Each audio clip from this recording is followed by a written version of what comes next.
Cameron from Confetti and Curves. Welcome to my channel and thanks so much for watching. I wasn't actually planning on doing this video this week, but after uploading last Friday's blog post, which I will link in the comments for you guys to check out down below, which pretty much sort of explains this video. Basically after that post had gone live and over the weekend, there was certainly a lot of lovely comments, and a few of you had got in touch via Twitter. In fact, quite a few of you had gotten contact via Twitter, via PM, and a few as well too on email, and a couple as well on Facebook too. So I know that there's been sort of, these are all so lovely, and you've all asked really lovely questions and have been wishing me well, as I'm sure you can tell by the title. If you're not up to speed, basically, I'm going self-employed as a nail technician, and I'm in the process of doing that. So there was sort of some questions that came up about it, sort of time and time again, through sort of various emails and private messages. So I thought, like, I will address everything in this video, that way I can sort of, chat with you guys and keep you updated and all the rest of it. And if there's anything else that you want to know, by all means, you can leave a question in the comments below, or, you can drop me a email or a private message. But anyways, I thought I'd sort of, tackle some of these questions. And the first one was, what's my current job, and if there was any issues with that there, is that why I was leaving? No, and no, I'm in the process of going sort of self-employed, so it's sort of a bit of a transition at the moment. There's no issues at all. I love my job and I love the people that I work with, and they're great people. I've worked in adult mental health now for it's got to be maybe about sort of 18 months, a couple of years anyway. It's not far off that, and I love it. I really do enjoy it, so there's no issues with my current job. Some people have also asked me, why have I gone self-employed? The reason for that there is probably a wee bit more personal, but basically I haven't been sort of very well. In fact, I've been progressively sort of getting worse over a number of months now. I am waiting to see a consultant, and I am in a lot of pain every day, and sometimes even just sort of, in the mornings, just like sort of sitting on the edge of my bed before I even get up. It takes a whole lot of effort, and it's very sore. So yeah, I'm just sort of a bit wary that what's happening to me at the moment, I don't want to get to a position where, I can't work and would have to give up what I'm doing at the moment, because I don't want to leave myself in that position. So having thought about it and sort of spoke about it and that there with my husband, we're definitely thinking that sort of me going self-employed or working from home is going to be the best option for me at the moment. That way it will help me cope and manage what's going on a little bit better, at least until I get to the consultant and sort of go from there. They're really not sure what's wrong with me. They suspect a thing, like I say, called rheumatoid arthritis. I'm sure some of you know this if you've been following my blog, but yeah, so that's where I am, and that's why I'm going self-employed. Yeah, so some questions too as well. Some people had asked if I have just retrained as a nail tech. No, I haven't. I actually trained back in, oh my goodness me, probably about 13 years ago anyway. I trained as a nail technician with a company called Young Nails, and I actually had a little nail bar out there in a salon, years ago, and that's sort of, you know, just after I got trained. But I've kept in it. I've done it then sort of sporadically and that there throughout. So once you're trained, you know what, you never lose touch of it, and I really do enjoy doing it. So no, I haven't just retrained. Having said that, I've had to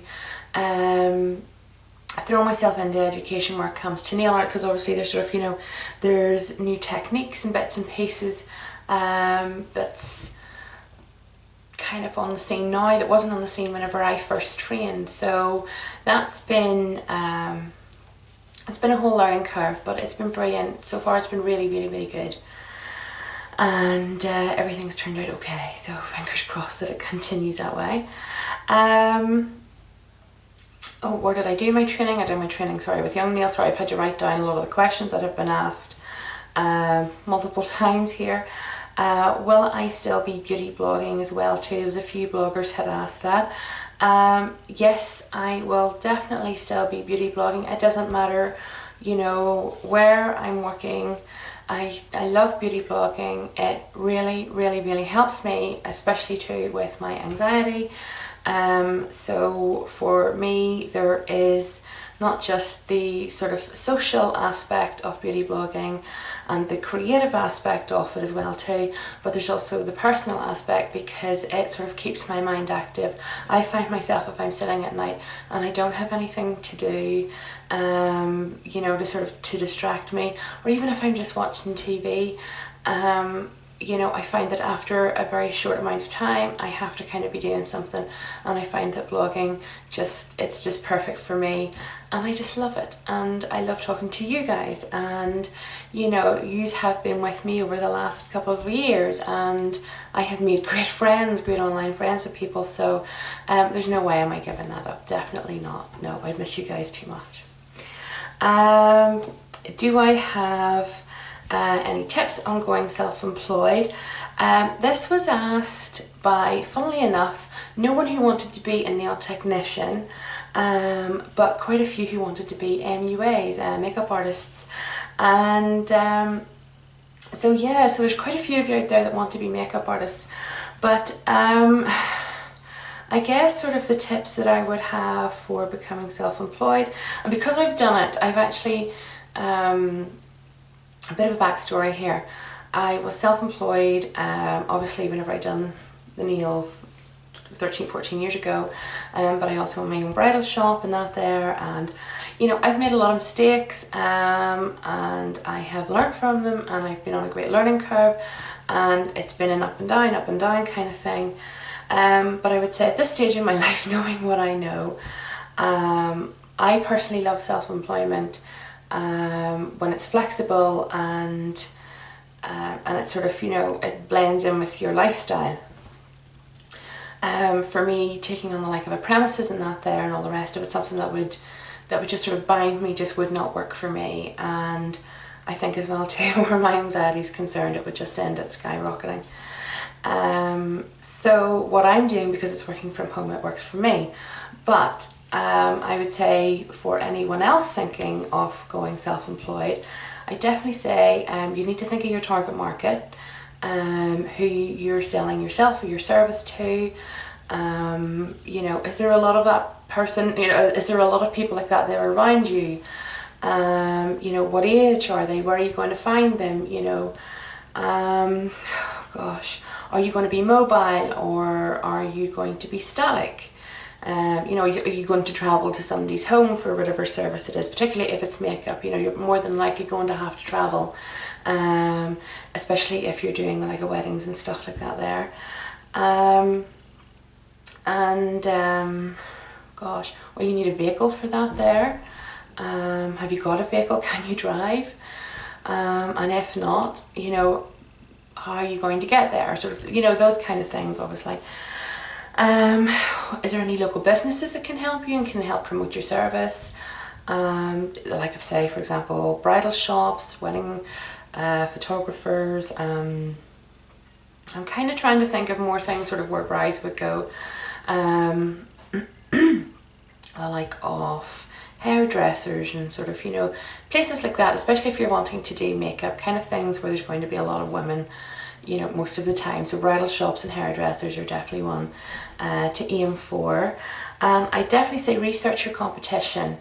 You know, sort of see what other makeup artists or whatever it is you're wanting to do out there, see what they're doing, and you know, have a look at their styles, and particularly, you know, the ones that have been in business for a long time, because whatever they're doing it right. You know, if they've been in business for, you know, a number of years and that there, you know that whatever they're doing, they're more than likely going to be doing it right, because they're getting sort of word of mouth and all the rest of it. You know, check sort of, you know, what styles they're doing, and you know, what kind of makeup and all the rest of it. So I think just sort of, you know, research and make sure, you know, you sort of, you get your prices and that they're right. Don't undercut yourself, but at the same time, you know, you don't want to start off really expensive, because you need to build a clientele list. So there's a lot of things to think about. That's probably a whole other YouTube video in itself. But anyway, just for today, guys, I wanted to say a really big thank you, because I did not expect the amount of well wishes and the amount of people that said, you know, please keep us updated and informed, and, you know, bring us along on the journey of, you know, sort of going self-employed and that there, sort of the transition period. And I definitely will. You know, and if there's anything that you guys want to know, by all means ask, you know, just ask, and I'll certainly do my best to be as upfront and honest with you guys as possible. So just, yeah, thank you so much indeed for your support, for all your messages, for your well wishes, for all your amazing name ideas on last Friday's post as well too. And yeah, just thanks for being so supportive and encouraging. It means a lot. Anyway, I'm going to leave it there, guys, and I will be back next week with part 3 of my mini series. So I just wanted to do this for you guys, and sort of get all these questions cleared up right now. But okay, have a great week, and I will see you all again very soon. Bye.